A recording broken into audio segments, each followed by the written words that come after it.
High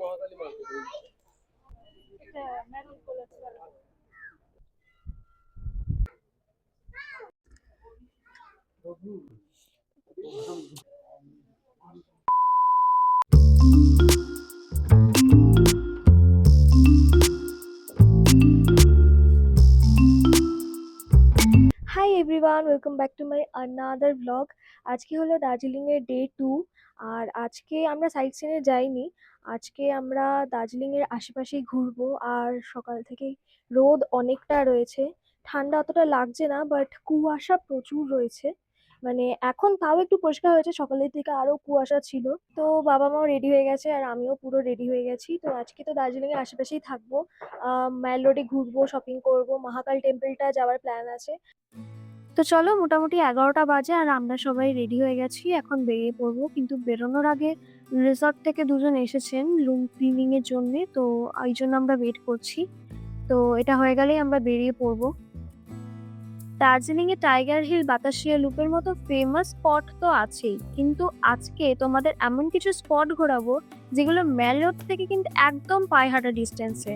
তোমাদের দার্জিলিং ট্রিপে কিন্তু একটা দিন এই স্পটগুলো তোমরা ঘুরে দেখতেই পারো।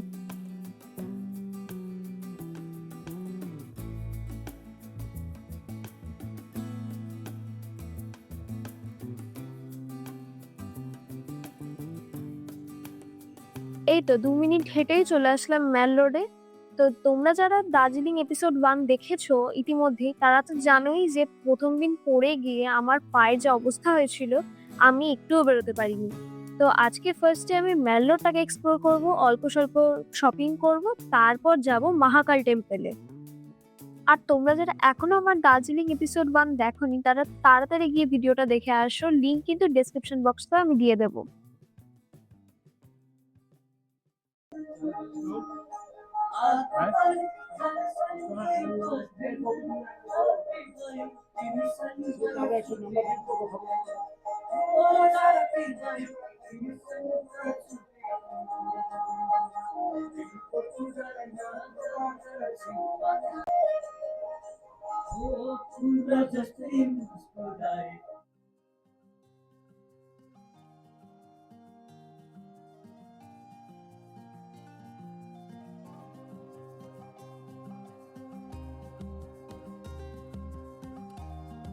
আর এই সেই দার্জিলিং এর ফেমাস স্পট, যেখানে দাঁড়িয়ে ছবি না তুললে তোমার দার্জিলিং আসাটাই বৃথা।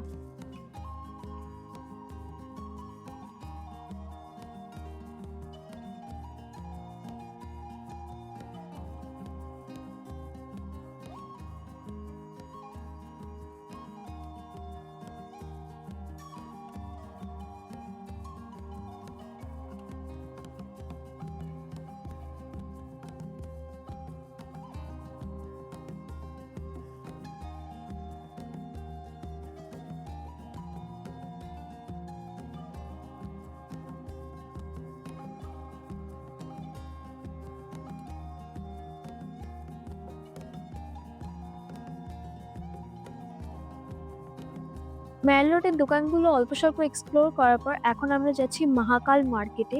মহাকাল মার্কেটটা বসে দার্জিলিং এর একটা প্রশাসনিক ভবনের ভেতরের এরিয়াতে। তো মার্কেটে যাওয়ার জন্য যে রাস্তাটা দিয়ে যেতে হয়, সেই রাস্তাটা এখন একটু কাজ চলছে, যার জন্য আমাদেরকে একটু সাইড কাটিয়ে হাঁটতে হচ্ছে।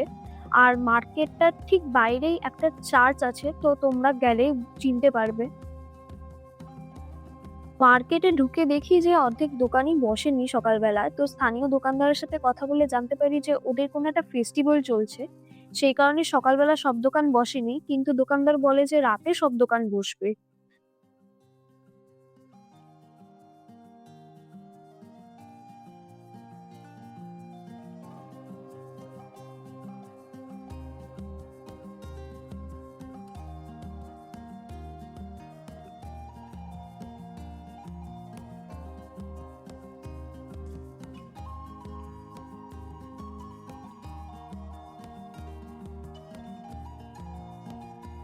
এখন আমরা যাচ্ছি হলো মহাকাল টেম্পলে।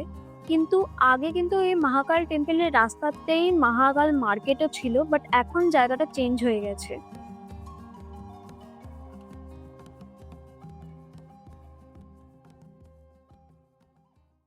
এই রাস্তা ধরে খানিকক্ষণ হেঁটে গেলেই তোমার চোখে পড়বে মহাকাল মন্দির। এই মহাকাল মন্দিরের এক বৈশিষ্ট্য হলো এখানে হিন্দুইজম এবং বুদ্ধিজমের মধ্যে এক অদ্ভুত মেলবন্ধন।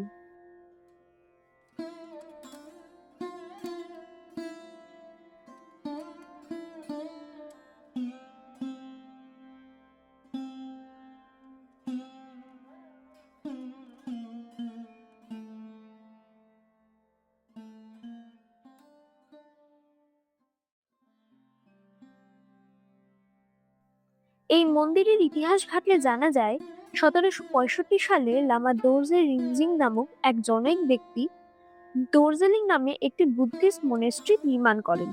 তারও আগে এই স্থান ছিল আদিবাসী লেপচাদের পবিত্র ভূমি। পরে লেপচা ও ভুটিয়া সম্প্রদায় একসঙ্গে এখানে উপাসনা করতেন। 1788 সালে গুর্খা আক্রমণে যদিও এই মনেস্ট্রি ধ্বংস হয়ে যায়।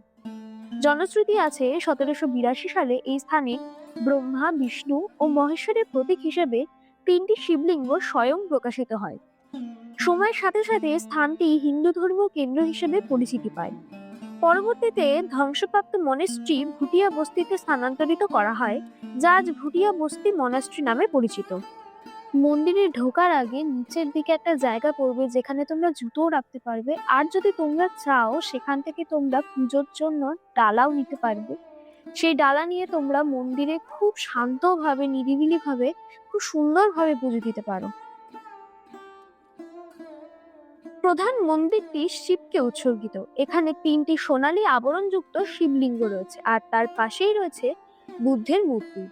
একই স্থানে একসঙ্গে হিন্দু পুরোহিত এবং বুদ্ধিস্ট মঙ্ক প্রার্থনা করেন। মন্দির প্রাঙ্গণে রয়েছে সাদা চোটেন অর্থাৎ তিব্বতী স্মৃতিস্তম্ভ, যেখানে লামা দোরজে রিনজিং এর স্মৃতিচিহ্ন সংরক্ষিত। চারপাশে রয়েছে মা কালী, মা দুর্গা, গণেশ, কৃষ্ণ, রাম প্রভৃতি বহু দেবদেবীর ছোট ছোট মন্দির। আরো একটি প্রচলিত বিশ্বাস আছে যে দার্জিলিং নামটি এসেছে দর্জিলিং থেকেই।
খুবই শান্ত, নিরিবিলি মন্দিরটা। পুজোও খুব ভালোভাবে দেওয়া হলো। বাট একটাই সমস্যা, যেটা রাস্তাগুলো খুব খাড়া এখানে আসার। তো যারা একটু শ্বাসকষ্টের পেশেন্ট আছে তাদের একটু সমস্যাই হবে, নয়তো খুবই ভালো জায়গা আর ভিউটাও দারুণ।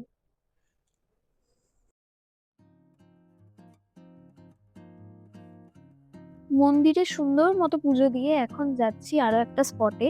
এটা একটা ভিউ পয়েন্ট, আর এটা মন্দির থেকে একদমই একটুখানি রাস্তা।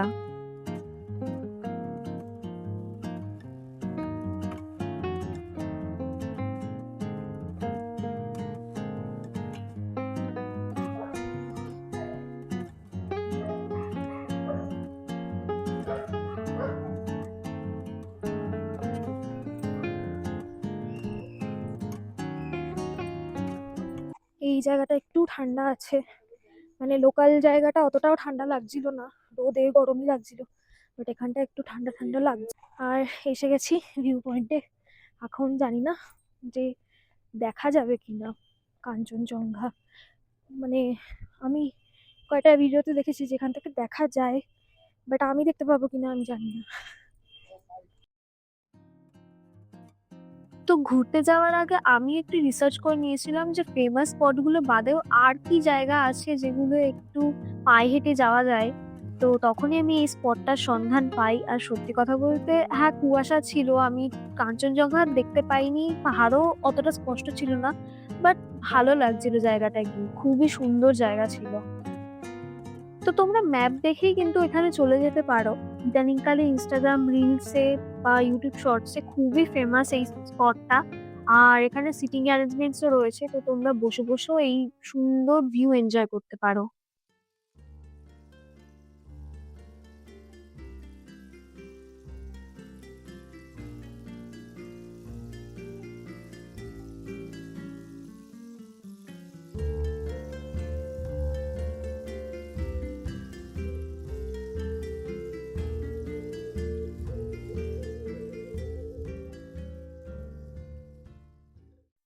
ঘুরতে অনেকটা বেলা হয়ে গেছে। আর যখন ম্যালডে ফিরেছি তখন ২:৩০ পৌনে ৩টে মতো বাজে। তো খিদেও খুব পেয়েছে। তো এই কারণে একটা নেপালি রেস্টুরেন্টে ঢুকেছি।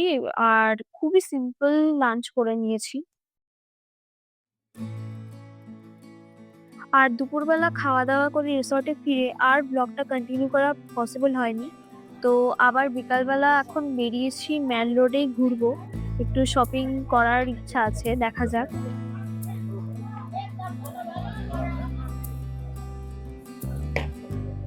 দিনের বেলা যেহেতু মহাকাল মার্কেটটা পুরোটা আমরা দেখতে পারিনি, তো রাতে আবার যাচ্ছি আমরা মার্কেটটায়।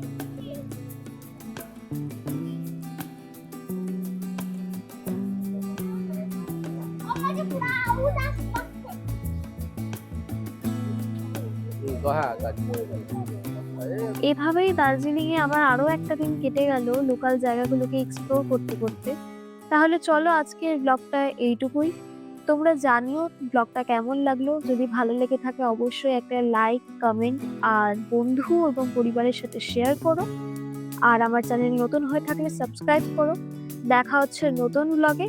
আর ততক্ষণের জন্য টাটা।